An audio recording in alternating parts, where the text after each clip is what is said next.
My name's Clay Carrington. I'm the Executive Director for the Canadian Blockchain Consortium, and I'm excited to bring to you our May class as blockchain, the economics of blockchain. Sorry, I'm still drinking my morning coffee.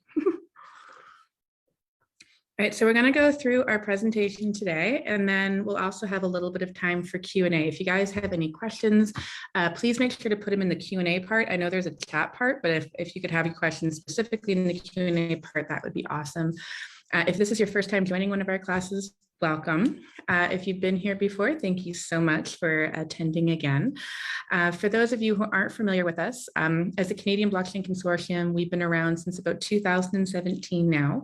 We are currently Canada's largest not-for-profit industry organization supporting the blockchain ecosystem across the country. We initially started off as the Alberta Blockchain Consortium, and over the last few years have spread out to be able to support the entire country. Some of the things that we do a lot of advocacy work. So we work and engage with our governments, as well as our regulators and our industry to help education on the space. We develop curriculum programs for major academic institutions. We work on projects like white papers and research papers. And then we do a lot of ecosystem development as well. So if you're interested in learning more about our group and some of the work that we do, please visit us at canadablockchain.ca. So we're gonna do, we're gonna start off with an introduction to kind of like Bitcoin and blockchain. So with this one, I always find it's important, if we're going to start talking about the economics of it, to kind of have a base level understanding of like what exactly is Bitcoin, to help with an understanding of like the various other cryptocurrencies out there as well. So if you guys aren't familiar, so Bitcoin, a white paper was originally released by a group of developers or an individual called Satoshi Nakamoto. So the interesting thing there is the reason why no one knows like quite who Satoshi is. Satoshi Nakamoto is actually a pseudonym. So it's a name in Japan that's as familiar as a name like John Smith. So it's kind of like trying to find a needle in a haystack. They made it anonymous so that nobody would be able to figure out who this individual or this group of people are. So from releasing the white paper in 2008, the very first Genesis block, or the very first Bitcoin confirmation, happened in about 2009.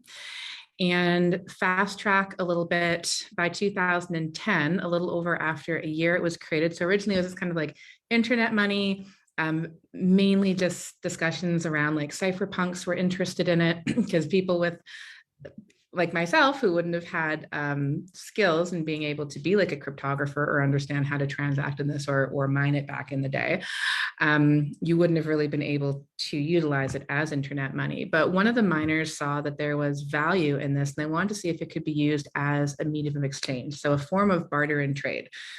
The way he did it was he went to Papa John's and said, hey, it costs me like this much in energy to mine this many Bitcoins. Could I trade it for 2 pizzas that were worth around like $20-ish at the time? So it's the very first time that Bitcoin was actually seen as that medium of exchange, or as part of the monetary system in a very, very small way. That particular transaction is worth like well over $100 million today, which was pretty crazy. Move over into 2012, within 3 years, it had gained wider adoption. So still a very small percentage of the population were actually looking at this as a form of money, but it had over about like 1,000 merchants worldwide, which of course is very tiny, but it's interesting how it moved there within only 3 years, and Bitcoin was starting to being seen as an exchange for goods and services. Move into 2017, it actually hit parity with gold for the first time. So gold took thousands of years to get to the value it did. Bitcoin took well less than 10 years to reach that same parity with gold. And today, well over, hundreds of thousands of merchants worldwide are starting to use it. So now you're starting to see countries adopt it. If you heard of El Salvador, you're seeing countries in Africa that are looking at adopting it. You're seeing like global governments starting to discuss it as a form of money and how it should be regulated and transacted with. So within 12 years of a paper being published, it's now moved into almost being a household name. Most people are pretty aware of the term Bitcoin. They might not be completely familiar with what it is or what it means or why it's money. That's where classes like this start helping with a little bit of the education. So there's two parts to Bitcoins. So if you've heard of the term like blockchain, a lot of people like hear blockchain, like what is a blockchain? They relate it directly to Bitcoin or different forms of cryptocurrency. So a blockchain, when it was released, a blockchain was called, it was the protocol. So that was the technological base layer, and Bitcoin was the product on the blockchain network. So that's how those two words kind of came up. Now blockchain is being considered everywhere, like enterprise, you name it. But it's not, you don't specifically need to have a currency to operate a blockchain. So those two things came out and released together, but they don't always have to be utilized together if you're looking, depending on the application that you're looking for. So in terms of like, what is a blockchain? So I know this one tends to confuse people as well. So at its core, blockchain is basically a database, right? So the simplest definition, it's an immutable, timestamped series of pieces of data or blocks. So in terms of immutable, it means it cannot be hacked. It cannot be modified. If someone tried to go in and change something, it wouldn't be accepted in Bitcoin's blockchain, right? Timestamped, it just generally means if a confirmation or a piece of data is confirmed, it lets you know exactly like what date and time that happened in. And these blocks of data are tied together using a technology called cryptography. So the system that operates it is something called SHA-256, and that's a little bit technical, but every time you put this like unique piece of data into it, it outputs a series of alphanumeric code, and that series of code gets confirmed into the next block. So blockchain, like Bitcoin's blockchain is called decentralized. Decentralized basically means there's no like one point of ownership for it. So if you think of your traditional banking system, Royal Bank would have ownership and access to the data in Royal Bank, but someone outside of Royal Bank would not be able to have insight or gain access into what's happening within Royal Bank. In the Bitcoin blockchain, everyone can see every single transaction that's ever happened. It's pseudo-anonymous, which means that it's very difficult to determine the individual that holds the Bitcoin. You're able to completely trace the transaction, but you might not know who sent what Bitcoin to what individual. In terms of immutable with Bitcoin's blockchain, the reason why it's so secure is with that SHA-256, that form of cryptography, it's like military grade encryption. So when you spit out that alphanumeric code that gets put into the next block of data, if someone tries to come in and modify that block of data, it won't register because the code won't register with all the other blocks of data that have previously been confirmed. Since Bitcoin's blockchain has been running for about 12 years now, it would take someone billions and billions of dollars in years worth of time just to try and meet the confirmation blocks, to try and modify that data to do something negative to the system. And by that point, they'd be spending a lot of money for no financial benefit because the network would no longer be secure. People would move their money out of Bitcoin. So it's very negatively incentivized to attempt to do anything disruptive to the blockchain. So that's why it's immutable. It's very secure and it's very transparent in the fact that you can see all the different blocks of data. You can see all the transactions. So other things I really like about this blockchain is that it's collaborative. So because it's decentralized, you have a lot of people working to develop a base, like on that base layer, which is Bitcoin's program. So there's a lot of collaborative effort from developers. It's an open source software, and developers work together to make any modifications, changes, additions to the network. The only way that a network change can happen is if you have, I believe, like 86% of the miners on the network agreeing. So you have to have a lot of consensus to do anything. It can't modify any of the core programming, but it can add an additional layer that helps like speed up transaction times and stuff. So decentralized, each full node on a Bitcoin network is hosted by a company or individual. Any person can run a computer in their home and run a Bitcoin node and support the network. Anyone can use their computer to confirm transactions and be a part of the network through mining. Bitcoin's also very misunderstood. There's a lot of people out there that when they hear the word Bitcoin, it's just like, oh, it's used for black market dealings, or it's used for money laundering, or it's used for all of these negative purposes. And the media, based on a lack of understanding, tends to hype, whatever interesting news story they think is going to get like the most, the most negative backlash, which is kind of ridiculous. But if you speak to any like money laundering experts, cash is absolutely king. There's very few criminals that would want to have a permanent record of their illicit transaction on a blockchain. This is actually more traceable than traditional fiat currency. You can actually trace a transaction in Bitcoin like from like 50, 60 different ports. So if I sent Bitcoin to someone and then they sent it forward, then they sent it forward, it would be able to see all the different transactions that happened. Where with a traditional wire transfer, you could see like one bank it went to, and after that, you might go blind. You might not be able to track it any further. So it's actually more supportive in anti-money laundering experts than traditional fiat. And in terms of consensus, in reality, Bitcoin security, it comes from consensus. It comes from all the different miners and all the different individuals that are supporting and transacting within this network. So in terms of utility as a currency, Bitcoin is considered money. So there's three basic principles to money. It needs to be a medium of exchange, a store of value, and a unit of account. Those are the basic principles that make up money. So Bitcoin acts as a medium of exchange in terms of you can exchange value, right? So if you have something that I would like and I would like to pay for it, we can find, a fair market value and exchange Bitcoin for whatever good or service product that you have available.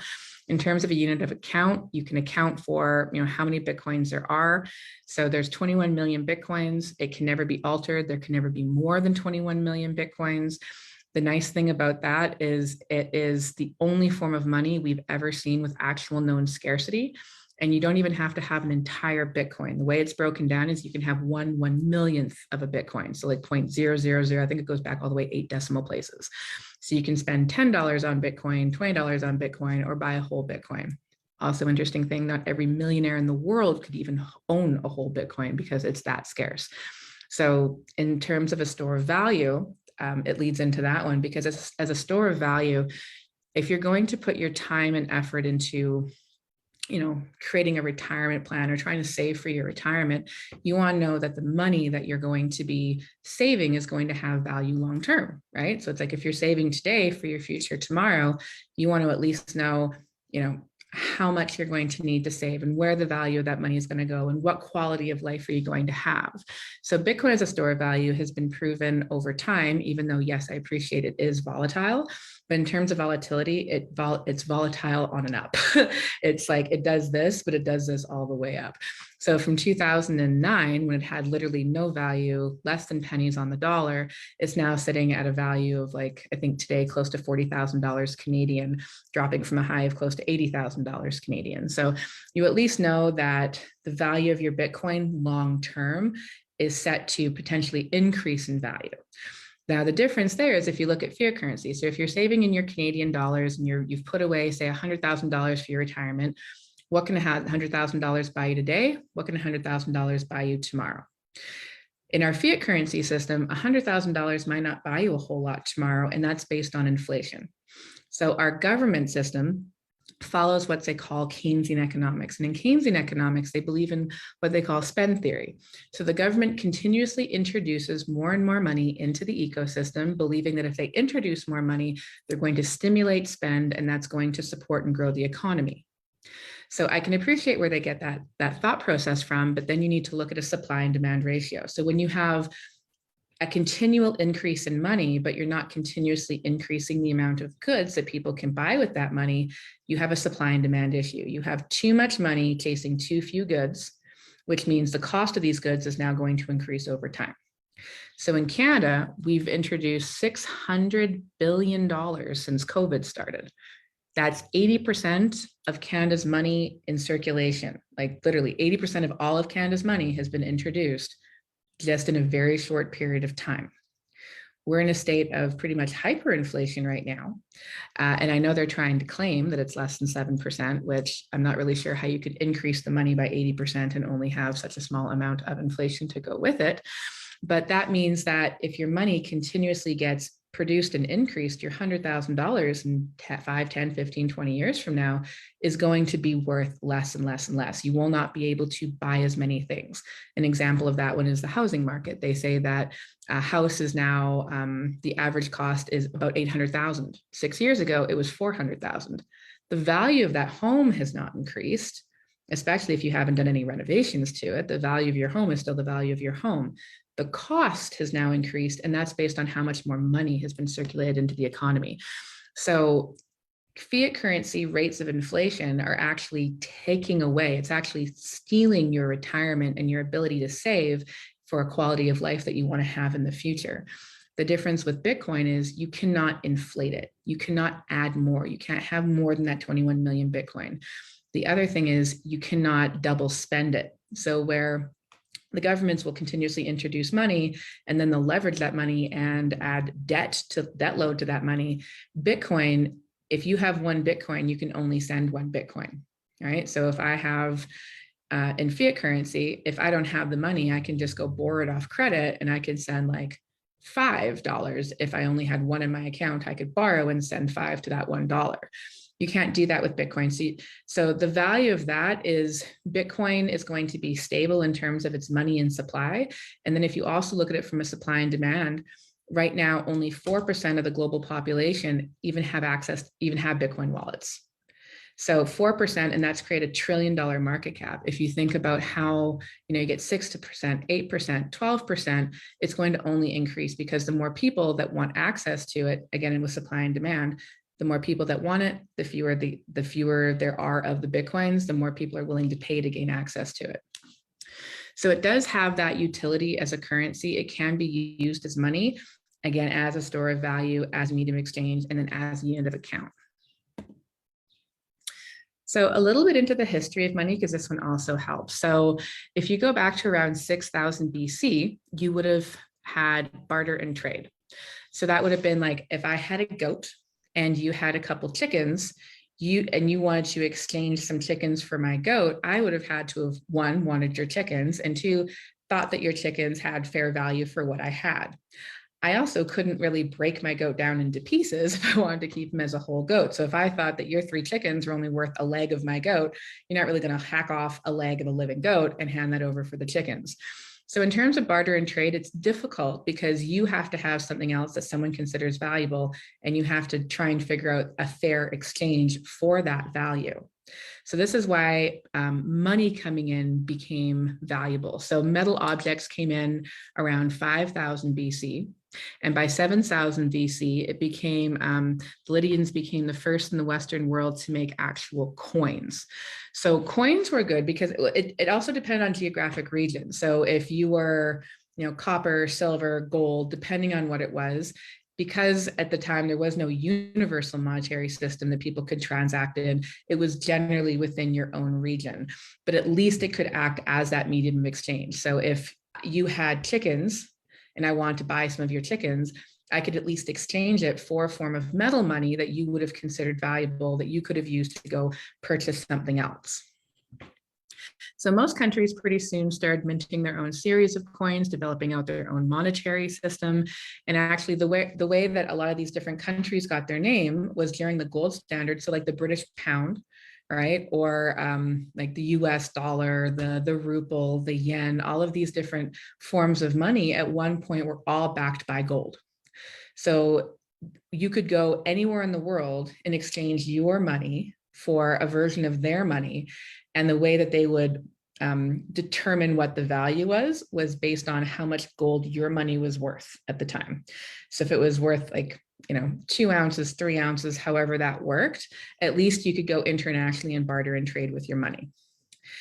We moved into the paper money system. So part of why we moved into the paper money system was pretty interesting. So if any of you get into like really fun, you enjoy history a little bit, and you would have learned about families like the Medici, the banking families of Europe during the gold standard. So people with their metal money, they didn't really want, like, you could be robbed at any given time. You're going down, you're trying to move, you're walking around, whatever it is, you're on roads, not a lot of infrastructure at that time anyway, but someone could rob you, take all the possessions that you had, and then next you had nothing.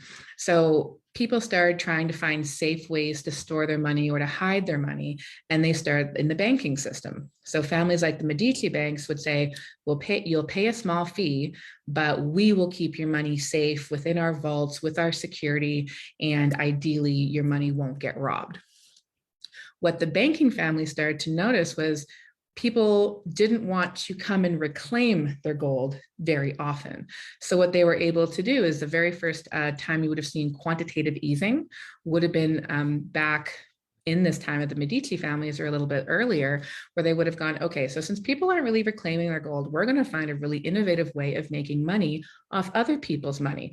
So we're going to loan out money that technically we don't own, and we're going to loan it to people that we think are going to be able to pay us back, but also pay us back on interest. This is where banks started making money off of other people's money, and these people didn't know that their money was being leveraged in such a way, right? So from that point, people had to find a way to be able to exchange this value, and they did it through paper money. So they basically write little IOU notes, and these IOUs would say, okay, you can come back to this bank and exchange it for this gold at any period of time. But people started transacting more within these IOUs than they did start transacting in gold. So with paper money, it was basically IOUs for quite a long period of time. And then they started calling that fiat, basically the Latin term for let it be done. And then the governments would say, okay, this money is backed by gold, and it's backed by, your trust in your government that we're going to make sure that your money stays safe. We'll laugh about that one right now. And then your money started moving digital. So your money started becoming digital around the 1950s, when you would have seen the checkbook. From there, you would have seen things like Visa and MasterCard. From there, you would have started seeing your debit cards. And now you're able to transact on your phone, like double clicking or tapping and being able to pay for things that way. So in the history of your monetary system, governments have tried to manage this kind of complexity and trying to find a medium of exchange that could be universally accepted. But unfortunately, at some point in this history, they decided that gold, or a form of sound money, was no longer a way that they wanted to be able to base their money on it. So the first time they started leaving the gold standard was around the First World War.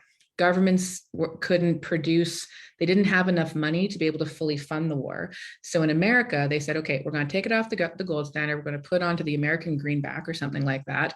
And we're going to print as much of this as we can, build as much military things as we need, but eventually we'll go back to the gold standard.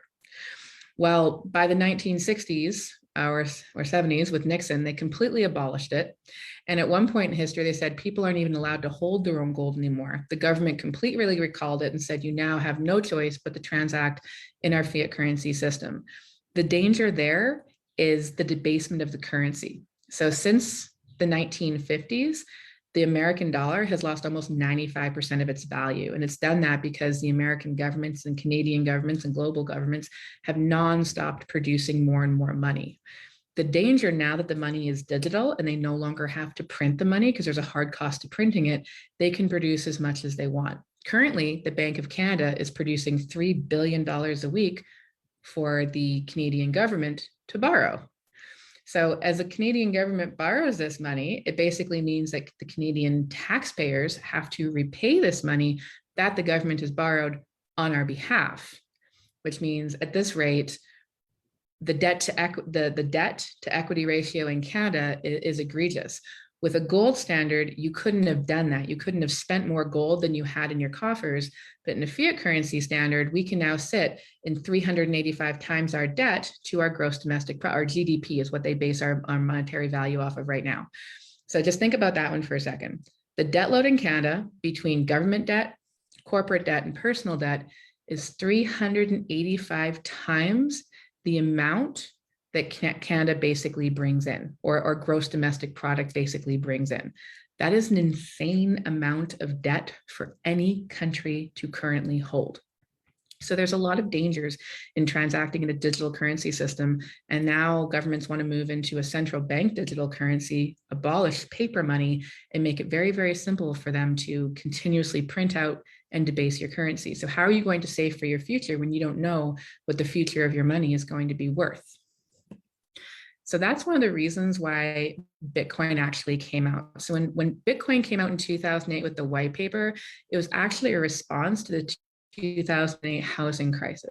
So in 2008, and things led up to that, absolutely. But what was happening was they were allowing people here, you can buy a home, and you don't have to save for your home. You don't have to put anything down on your home, but we're going to give you more than just the basic value of your home. We're going to give you way more money than that. So you can go buy a boat or a house or a car or whatever it is. Go spend money, go stimulate the economy with our 0% prime interest rate mortgages. Well, eventually when the market, because you can only substantiate, a hyperinflated, valueless money system for so long, as that market started to, destabilize and crash a little bit, now all of a sudden the mortgage brokers went, well, your house is worth this, you owe this, you now need to pay us this gap. And because people, they didn't operate on sound money, they spent what they didn't have, they were already leveraged in debt and they were basically mortgage poor. They're like, well, we don't have this money to give you. The homes got foreclosed. And there are some parts in the States where 1 in every 4 homes got foreclosed. So when this group or individual looked at it, he looked at it from an Austrian economics perspective. He understood exactly the principles of money. He understood how to create security in money. He understood how to create scarcity in money. And then he understood why it's so imperative not to have an inflationary form of money. So Bitcoin came out as a response to become money basically for the people, to create a digital form of gold standard where your money will actually create value long-term, ideally. So we can talk about a digital value of exchange. So outside of like the Bitcoin market, right? So when you start looking at like the cryptocurrency market, there's a couple different types of digital assets in this market. So Bitcoin was the very first. It created basically a wide variety of different forms of blockchains or cryptocurrencies, tokens like that. So these are the 3 most common types. So you would have seen store of value coins. So ones that were trying to be more like Bitcoin. They saw the value of Bitcoin. They saw how people were making money off Bitcoin. And then they wanted to create something that could be a potential competition to Bitcoin. This would include, I think, Litecoin, Bitcoin Satoshi's Vision, Bitcoin Cash, different things like that. The only issue with when you see different tokens coming out trying to be money or trying to be a store of value, you want to pay very deep attention to the fact that these forms of money and these tokens, they do have executives. So they do have like a CEO, they have founding members, they likely have some form of shareholder base, and you're basically trusting this corporation, this corporate entity to be money and to be fair with your monetary system versus trusting your government with the fiat currency system. But at the end of the day, Bitcoin doesn't have a central point of authority. There is no ownership. It is literally just decentralized people's money, and the people determine the value of what they're willing to spend on this money. So be very conscientious if you're going to go and make investments in the ecosystem, to be aware of, are you trusting this individual who is their executive? Are you trusting this team to create value and to store value? And if you're looking at in the cryptocurrency space, are they working on making sure that your investment is protected? Are they going through regulatory channels? Are they making sure they get registered? If that's the case and they're not, you might want to look at doing something in the public stock market, because at least there's a little bit more checks and balances over there. And then there's ones that want to be functional currencies. So you see things like Ripple that try to be functional currencies, Litecoin, different ones like that try and act as functional currencies. And they're intended for everyday transactions. But again, taking a look at, why would you feel trust in a company that you don't know, you've never really met their executive team, that's now trying to be money? If that's the case, I mean, I would trust my fiat currency system a bit more than I would trust an individual to have my best interest for my transactional money at heart. And then there's asset-based tokens. And so those potentially could be like your NFTs that are out there, various other forms of cryptos. A token is basically like a blockchain-based way of turning an asset, whether it's like physical or virtual, into a fractionalized traceable commodity.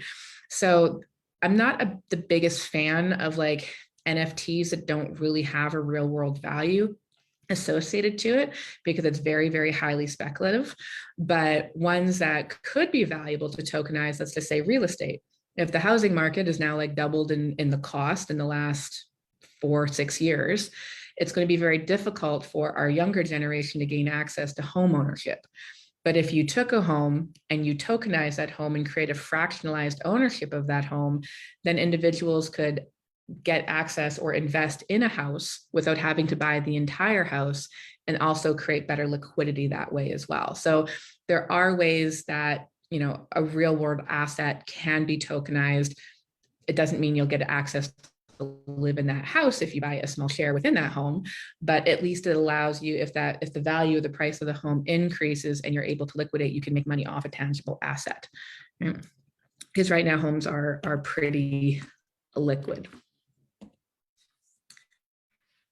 So talk about a little bit about the future of finance. So global optimization and growth. So according to a leading research institute, I really like looking at Gartner, on the current predicted trajectory, blockchain technologies are expected to add about $1.3 trillion in business value by 2030. So what's interesting about this study is this study was kind of conducted before the metaverse came in.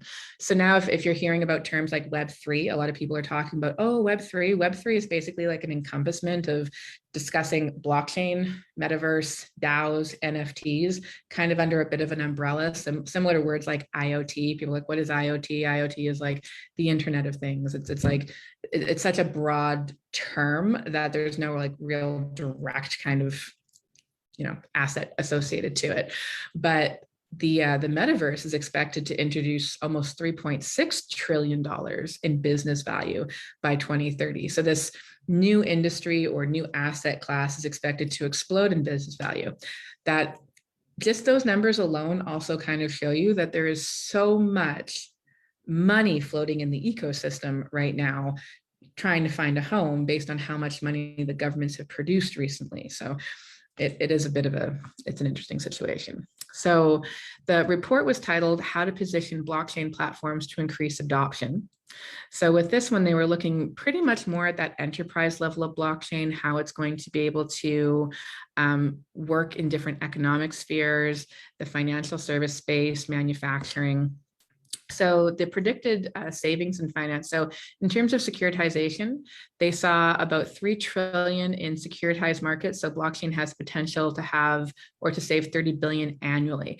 So in the financial service sectors, banks are, they're looking at blockchain. Doesn't mean that they're currently adopting it per se, but they are looking at it. They're seeing how can we possibly create better efficiency. So with this digital ledger technology in the financial service sector, there's ways that they can create better optimizations. One of them is being able to do like cross-border payments. Right now, if you want to send a wire transfer from a Canadian bank to, say, someone in Belize or South America, potentially Africa, it could actually transfer through almost 300 different banks before it gets to the end user. So you're going to be paying, your wire transfer fees are usually $30 or above. It could take, they say, 3 to 5 days. Sometimes it could take longer. Sometimes it can actually be lost, which is also really fascinating because the bank's going to send it forward to their next confirming bank. That bank has to verify the transaction, sent to the next confirming bank. That bank has to, you see what I'm saying? And it just keeps going. But if they used a digital ledger technology where the banks were able to see like a particular set of data that was needed, so not like the entire, database from the bank, but specifically the data that was needed to confirm this money is from this bank, we will now say, yes, you're able to access it from this bank. They could do that within seconds using a blockchain versus days and effort and infrastructure, weeks, all the different things that come with it. So there's a lot of value in there. In terms of the savings and cross-border payments, so these numbers have also, I believe, gone up a bit as well. So they're saying about $4 billion in global savings from streamlined international payments. Another one that's done that for cross-border payments is like remittances. So El Salvador is the very first country in the world to announce, yes, we are going to accept Bitcoin as legal tender. So when they agreed to accept Bitcoin as legal tender, that meant that people who had families back in El Salvador that relied on their remittance payments. If you're not familiar with remittance, it's like if you're from a country that maybe the economic or the monetary system isn't very valuable and you come to make a better life in a first, second world nation, it's very common for families to send back some of the money that they make to their families back in a more impoverished situation. If you do that, currently you're using like Western Union or you're paying high banking fees. But if that family member doesn't have access to a bank as well, they're using third-party payment rails like the Western Union as well. So you're paying a fee to send that money on Western Union, which is high. And then you're having to pay a currency exchange fee as well. So Western Union is almost set to lose, they're saying, at least $240 million potentially in the first year of remittance payments going to these third world countries. Now, does blockchain save, like completely resolve the issue of remittances? No, it does not, because to be able to transact with Bitcoin, it means you'd have to have access to, a smartphone, a cellular network. Do these countries have the infrastructure for, Wi-Fi and all the things that would go with it? Are they able to afford the phone or the laptop, different things like that? So there are definitely still areas that would need, more solutions than what blockchain can currently provide. But because of the fact that El Salvador accepted this, families can actually send money instantaneously. Their family member, they can go and buy the Bitcoin and send it. They can receive it within seconds, and then they can transact and buy their groceries, put fuel in their car, pay their bills. They can do all these different things in Bitcoin and get more of the money their families are trying to send to them. Because if you're working for $15 an hour and you can only send $100 a paycheck, but only $80 gets to that family member, that's a good amount of value that's being lost to the person who's trying to access that money. In terms of banking infrastructure, it's predicted that almost 15 billion in savings for the world's banks in infrastructure costs like IT, legal services, and stuff like that could also be saved. And so in terms of that one, if you've heard of terms like smart contracts, basically it is smart contracts are basically self-executing contracts based on pre-programmed business logic. So it basically saves from having to go to a lawyer, draft up an agreement, spend that time, mediate that agreement, potential delays in payments from those kind of things. So that can help as well. And also in banking fraud. So this can help solve for some of the regulatory issues and compliance issues, identity issues, financial data verification. So blockchain has a lot of ways of creating a huge savings in business value and then creating more money for people. So in terms of growth through the trade finance, so collaborations with consortiums are kind of main drivers. So consortiums like ours, we work and support groups in that financial service space. We work and support groups in the Bitcoin mining space. We support groups in that enterprise space, and then we also support in the education space. So a lot of times having groups like consortium style groups where people can come and share best practices, ideas in a collaborative way, even if they're technically competitors, can help the entire market get supported. So some of the ones like the biggest banks and financial service operations, they've developed out their own consortiums. Some of the benefits that are predicted for small to medium-sized businesses who pay disproportionately high fees or administrative costs or restricted access to layers of credit, things like that. This can solve for that. So some of the consortiums that we've seen are like Marco Polo. This one was developed by the major banks, or the R3, which is a big consortium. Voltron has 50 banks supporting it, and WeTrade is 12 major European banks. So the banking system is definitely trying to come together, have a better understanding of blockchain, how it can support their businesses, because in some ways, blockchain heavily disrupts banking systems. So if you're looking at exchanges today, exchanges could potentially act as your bank because they are custodying the asset, like not your fiat currency, but if you're transacting in crypto, they're storing and custodying that asset and keeping it safe for you. And then there's payment service rails that you can use to transact with that asset as well. And then there's custody service providers. So all of the infrastructure is being put in place that could potentially, disrupt the banks and people moving over towards cryptocurrency versus, staying in the banking sector. Now, I would just like to add into there, I do not think that people should leave, if they're looking at this as a savings vehicle, you should not leave any of your coins on an exchange. Like, you're better off having that self-custody, that self-ownership of it, just because as we've seen, until there's better regulatory clarity and the exchanges are, fully compliant, you want to make sure that who you're trusting has the right protocols in place to make sure that your asset is completely secure. Banks currently have that, and they also have insurance based on the money that you put into the bank. Exchanges are working towards having that. So just being kind of mindful of that particular aspect to it. So other things I love about like the economics perspective around like blockchains and Bitcoin is how it enables economic inclusion. So a lot of the world is actually unbanked. People who don't have access to traditional banking systems right now, they're not able to participate in the financial economy the same way we are. Now in Canada, people wouldn't really think about that. We have, fantastic financial infrastructures. You have lots of different banks to choose from. Your payment rail systems are getting easier and easier and more accessible. You can buy whatever you want basically on your phone, off your phone, like just, the Apple Pay and all those great things. There's a lot of infrastructure that we have here that we're blessed with that third world countries don't exactly have access to.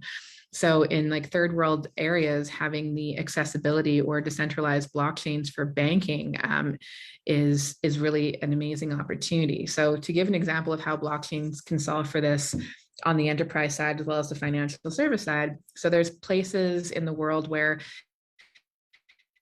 people have been living on, a certain set of land for a very long period of time, and they do not have, a land title for it. It's more like squatters' rights, just due to the generations that have been there.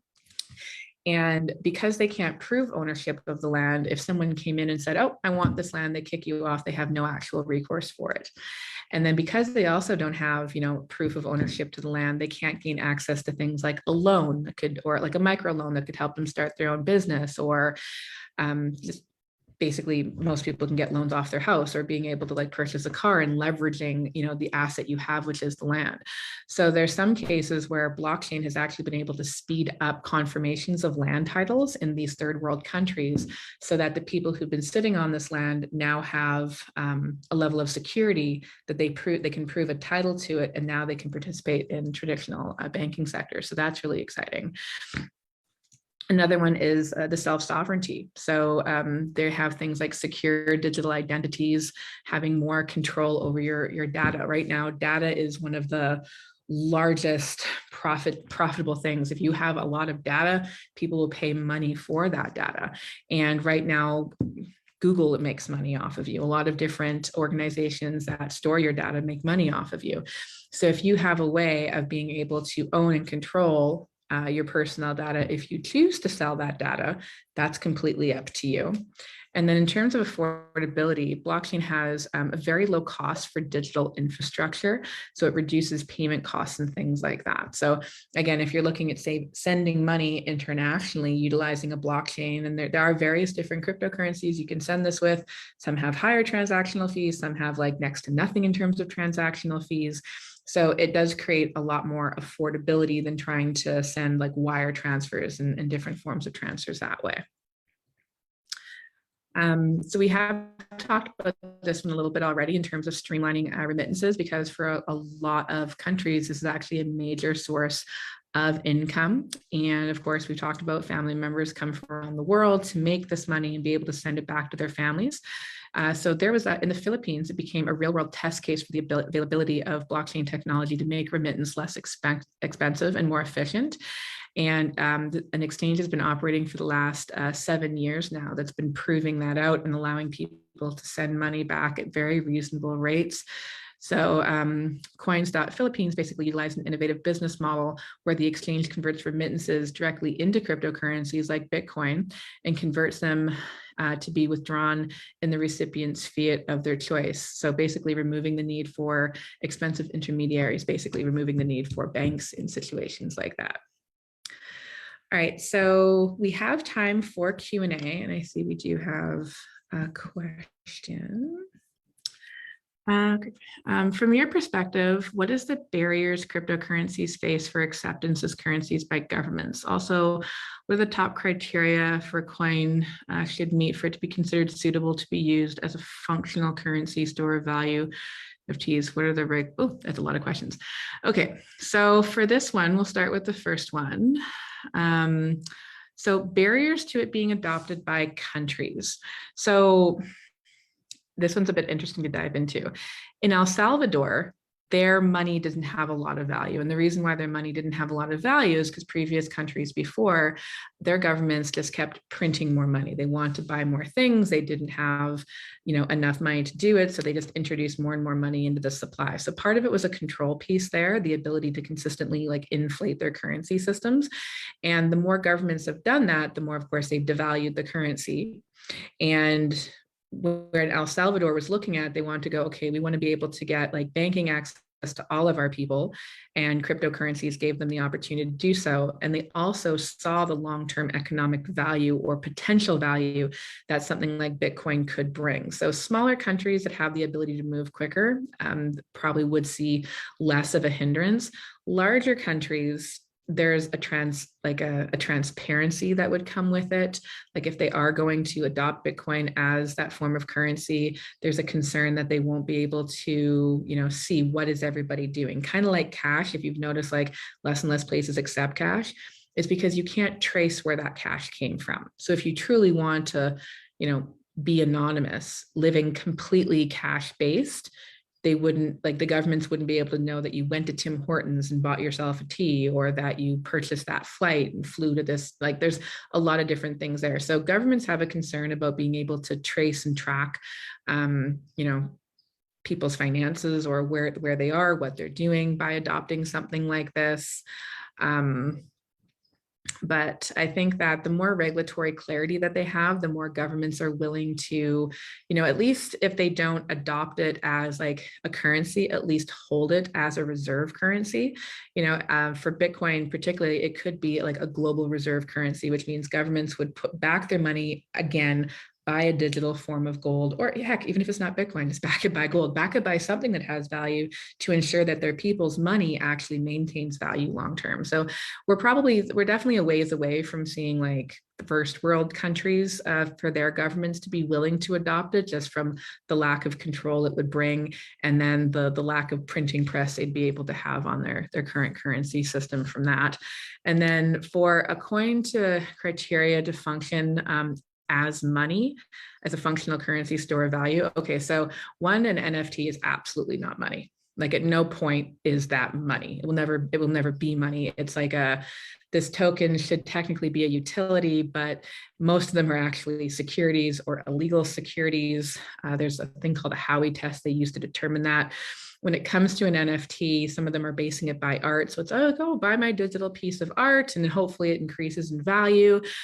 So I don't see an NFT ever being like a suitable form of money, but money is basically three things. It's a store of value, it's a medium of exchange, and it's a unit of account. Now,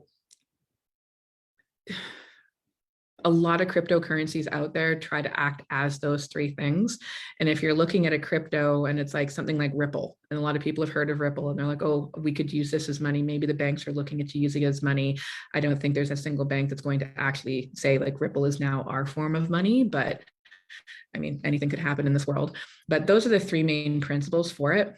But again, if you're looking at money and you want to have security in your money and know your money is going to have value long term, I would add one more thing, and the economic principle behind that money. So if they're looking at an Austrian economic principle behind it with sound money, making sure that it can't be inflated, it can't be double spent, it can't be manipulated, augmented, things like that, I would look at. If it's Keynesian and it's like, we're going to consistently introduce more and more of this money into the ecosystem, debasing the value of the currency, then I would strongly urge, to avoid that as a form of money. And then what are some of the regulatory bodies Canada should look like when considering a coin? So Canada has quite a few, so you have things like FinTrack, you have IROC, you have securities commissions, so you have quite a few regulatory bodies that are in place, and the goal is consumer protection. So if a company's coming out and they are entering into what they call the eligible market. So if you're raising funds, or if you're trying to, basically if you're doing a fundraise, which is what a lot of these coins do, you're sending them Bitcoin, they're sending you a token, and they're saying that, you know, by investing in this token, it's going to increase in value. It acts as a security or a derivative. So we have pre-existing regulatory framework that is there to hold these companies accountable to any claims that they make sure their accounting processes are accurate, making sure they're not lying, and making sure they're not taking your money and running with it. So definitely, if you're looking at developing out a coin or a token, the first thing you want to do is go to a securities lawyer. What is the value of it? Why do you want to have it? And how much is it actually going to cost you to have a regulated token? For a lot of companies, I don't know if they could actually afford it. It is very expensive to get into that market. And then once you have that legal opinion, then you need to go vet that through the Securities Commission, just to make sure that if you are going for this, you have to be registered with FinTech, you have to be regulated by IROC, you have to make sure that you're keeping up with your submissions and things like that. So it's kind of like going through the public market. At that point, it's expensive and time consuming. So what are your thoughts on Terra Luna? Do you foresee future stablecoins facing similar problems? So in forms of Terra, I found that one really fascinating, actually. And the thing I found the most interesting was how they liquidated, you know, the thousands of Bitcoins that they potentially had that kept up and propped up the value of Luna. So there's a lot of like interesting conspiracies going around. My little conspiracy on that one is potentially Luna didn't really have the amount of Bitcoin that they were claiming. So for something to be a stable coin, you have to actually, you're basically, you're pegging it dollar per dollar, token per token, whatever it is, but you're pegging it to an asset. So some stable coins are pegging it directly to a US dollar or a Canadian dollar. That's the value of being stable. And why they have stable coins is still slightly beyond me. I like at that point, fiat currency, fine. But they have like stable coins in Japanese yen, stable coins in Russian ruble, stable coins in US dollars and Canadian dollars. And there's exchanges that transact in these stable coins. And the idea is to be able to pay less money to exchange from one currency to another. So it's a foreign currency exchange kind of situation. But in the terms of Luna, if you do not have that backing, that $1 to $1 ratio, you technically are not a stable coin. Because if there's a liquidation event, everybody should be able to go and get their exact investment back, right? So if you put $100 into Luna, even if that crashed, you should be able to liquidate and get that $100. That's how it's stable. In this case, they tried to prop up the value of their stablecoin by liquidating all their Bitcoin and then trying to buy back their Luna coin to maintain and stabilize that value. But now there's this whole where'd the Bitcoin go? And it literally crashed to like fractions of a penny in value. So the investors didn't get their fair market value back, which means this wasn't really a stable coin. So when you're looking at transacting in this ecosystem or purchasing things like this, you're looking at getting into a monetary system and you're trusting a company. Like I could start a business and say, hey, this is my token. It's amazing. It's money. Use it as money, but I'm completely in control of this money. And now you're trusting me to ensure your money or the value of your money. You don't know me from Adam. Why would you want to do that? Like, so look at them, do some due diligence and some research. In that one, I'm not convinced that Luna actually had that much Bitcoin, because the way they were liquidating on an exchange, and an exchange, literally when you're exchanging on there, it's IOUs. You're not actually transacting and trading the coins, you're trading IOUs on those coins on an exchange who hopefully has it stored in cold storage. So if Luna didn't really have those Bitcoins, because no one's really sure where those Bitcoins went to as they were liquidating it, then potentially they didn't have that value for value dollar backing, and that coin was going to crash anyway. So it could have been a way for the owners of Luna to basically get out of their money scot-free and make it look like, you know, something bad happened in the market. But that's my conspiracy theory. There's a bunch of other ones out there. Oh, you're so welcome for the presentation. Where can I find data, case studies regarding ways to use blockchain cryptocurrencies in developing countries? Valerie, if you just want to email us at info@canadablockchain.ca, I can send you some of the slides that I have, and I could hopefully connect you with some groups in different countries that could also potentially get you some information on this as well. Here's percent.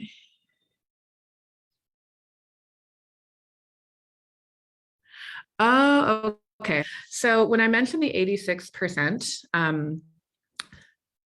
I might have to go back and relook at that number. So for the Bitcoin network, that when they talk about 51%, they talk about like a 51% hack or things like that.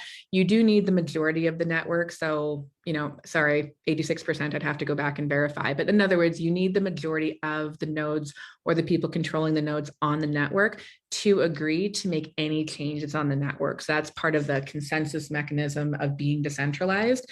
You don't really know outside of Bitcoin, like there's some very big Bitcoin miners. So, out of these miners, how much global hash rate they have.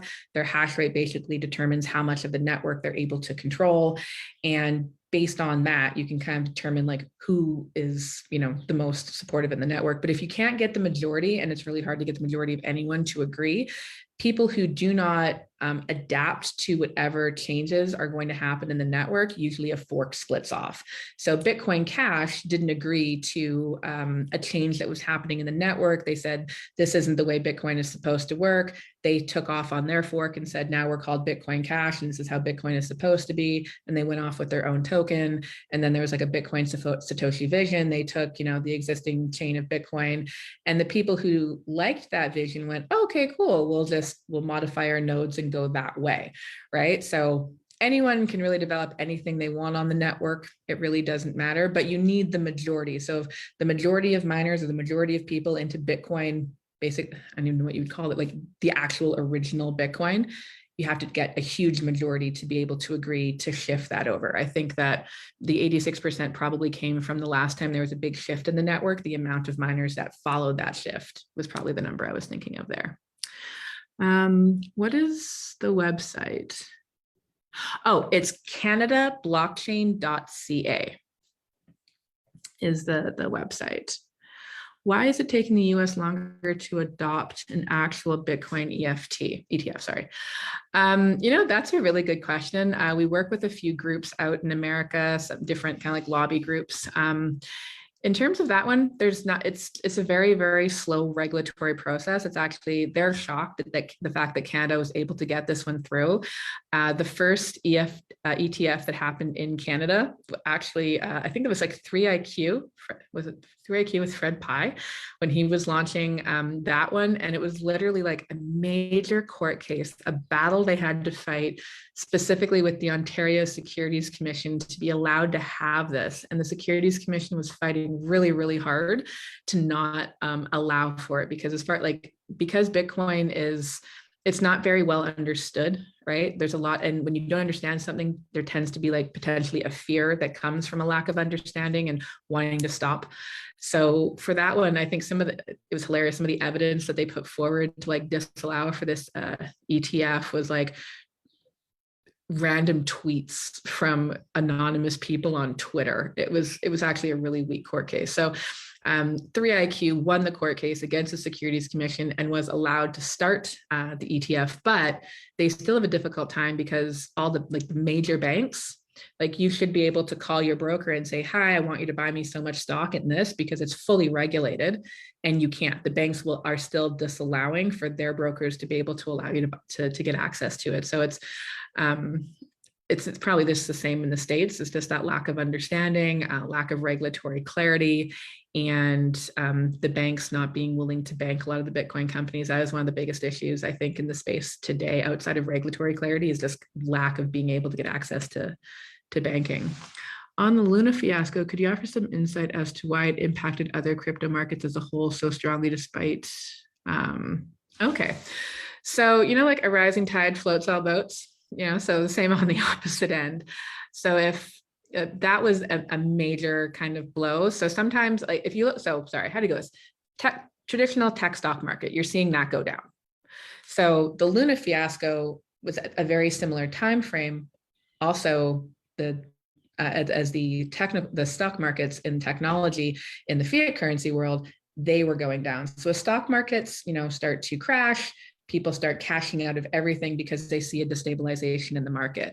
When that Luna thing happened, that was quite a fair bit of money. So a big part of why it impacted other cryptos, a lot of other cryptos are pegged to the value of Bitcoin. You liquidate, I think it was close to 35,000 Bitcoin. You're doing a fire sale, you're picking it up at whatever price. So people were buying them cheaper than was initially transacting on the market. By doing that, if you're buying it cheaper, the price is going to go lower. All the other Bitcoin, all the other tokens that are pegged to the value of Bitcoin, because they're not really pegged to fiat, they're all pegged to Bitcoin. If Bitcoin's getting liquidated, it goes down, the other fiat, the other tokens are going to go down with it. So there's a bit of that. It wasn't just Luna. If it was only that token and they didn't sell any of their Bitcoin, it might have slightly impacted the market, but as big as it was, it's just like they sold off all of their Bitcoin, I think it was. So, what's the best way to trade Bitcoin? Okay, so I'm not a trader. For me, it's very much like if I'm going to own Bitcoin, I buy it and I hold it very long term. I do not try to trade it. To me, trading Bitcoin is like the best example I ever heard. It's like you're trying to step off a moving train and beat it to the next station. So I have no skills in it. I couldn't tell you how best to trade it. Other people might be able to give you that advice, but unfortunately, I definitely couldn't because I sucked at it when I tried. What's your view in the current episode with UST, Terra, Luna, crash, impact? Okay, I think we did discuss that one. It seems provinces are very different stances when it comes to crypto, Quebec, Ontario versus Alberta. Which province would you say is the most welcoming, least ambiguous? So that would be Alberta right now. And it's interesting that it's Alberta. Sometimes my view on this right now also kind of impacts with the political landscape. So as that trucker convoy kind of came out, and now all of a sudden you see conservative leaders like Pierre talking about Bitcoin, and he shifted the narrative from COVID and health to freedom and freedom money and almost that libertarian style view. You started seeing conservative governments go, it was almost like a signal. So federally now, we are supporting sound money. We are supporting people's freedoms. We are supporting jobs. We are supporting deflation. Like for me, I see what Pierre's doing and I'm like, yes, like, please stop inflating our money supply. This would be amazing. I want my children to be able to buy a home in the future. So now you're seeing very soon after that, once I think the conservative governments came out with that position, you saw Saskatchewan immediately kind of come out with freedom and removing like band-aids. And then Alberta was like, oh, well, we got to come in first on that one. We're going to lift everything before you do. Haha. And now that Pierre is also shifting that messaging over to more like supporting of crypto and Bitcoin. And you're now seeing, the Alberta government support that too. But Alberta was on board with this prior to Pierre kind of having this more national conversation. The Alberta Securities Commission, I think probably 4 or 5 years ago, came out saying like, hey, we are willing to work with your companies and work towards, regulation. And we had a sandbox, like a regulatory sandbox that companies could go through and get a form of like exemptive relief to be able to operate their businesses, test the market, while regulators were working on understanding the technology better to create like better, better regulatory framework that allowed for these companies, to do the things they needed to do, but not stifle innovation. The provincial government now came out with a sandbox as well. For Ontario, I'm not too sure why they have taken like, I guess the liberal position towards it. If you look at it from a political perspective, like Trudeau wasn't very happy about the truckers or the fact that they were raising funds in Bitcoin. There seems to be a lot of concern from the liberal side about this new market. So the Ontario Securities Commission seems to be have taken that position of just like, no, like blanket, we're not really interested. We're not very friendly towards this. Quebec, kind of similar to Ontario there as well. Some things are happening even with mining right now, where miners are, not finding friendly jurisdictions in parts of Canada outside of like Alberta. They're looking very open to this as well. So I'm not 100% sure why Alberta took this. Maybe like they're very pioneering. They're very, kind of like the Texas of the North, so to speak. And Texas has been incredibly welcoming to Bitcoin and mining. Have you ever considered giving a talk to high school students? Oh, absolutely. My number one wish is that we would teach economics to our students, because when I look at the Bitcoin space, I look at it from a technology perspective, but number one, I look at it from an economics perspective. I read a lot of books on Austrian economics versus Keynesian economics. A lot of books trying to understand like our monetary system, quantitative easing, what the banks are currently doing. The banks are literally insolvent at all times. And having that understanding of the economics and what's happening is the reason why I personally put a lot of my value into Bitcoin, because I no longer trust our fiat currency system. I no longer trust the level of government printing and what they're doing in debasing the currencies. And if students had that ability to understand economics and see what the governments are doing, hopefully that next generation that gets into politics would go, okay, we need to do something better. We need to make sure that there's better security. Like, how are the elderly going to be able to have a quality of life if the money that they saved from the 50s or the 40s or the 60s, sorry, depending on their age, doesn't have that same level of value, and they're able to put like less food on their mouth or get less level of quality of care that they need. Like, it's a huge concern. So definitely, if high schools were interested in these kind of conversations, that would be amazing. Awesome. So I think those are, what's your views? Okay, yeah, I think those are all our questions, and we're actually just at time. Look, actually made it on time for once. So thank you guys so much for joining this class. I hope you guys really enjoyed it. If you want to learn more, please just email us at info@canadablockchain.ca. We do try and teach classes every month, some on economics, some just on what blockchain is, case studies, different things like that, how to keep yourself safe in this space. If you want me to come in and teach a class on a particular topic, also please just let me know. And outside of that, have an amazing day. Thanks, guys.